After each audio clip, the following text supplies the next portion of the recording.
Another day of terror in St. Mary after the body of the second child who was swept away by a river in Jobsale on Thursday was found this morning. 14-year-old Halakay Michael's body was pulled from the river about 10 o'clock this morning, 24 hours after her niece, 10-year-old Kiwana Ricketts' body was recovered. Kelisha Williams has that story.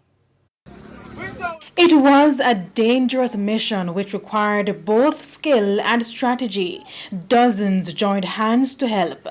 This was moments before a search team in Top Leinster, St. Mary, pulled the body of 14-year-old Halakay Michael from the river which runs behind her home. The teen and her niece were swept away by the raging river on Thursday, and since then, these brave men have been searching the river to find them. About 7 a.m. this morning, members of the JCF, along with members of the JDF, who brought K9 along with them, and members of the community came out to start the search for missing teenager, Miss Halakay Michael. Her body was found at about 10 a.m.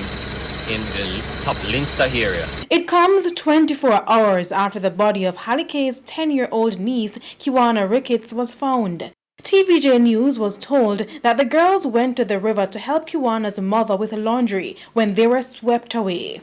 The mother said not long after she stepped away to hang out some clothes, her son came running with the frightening news.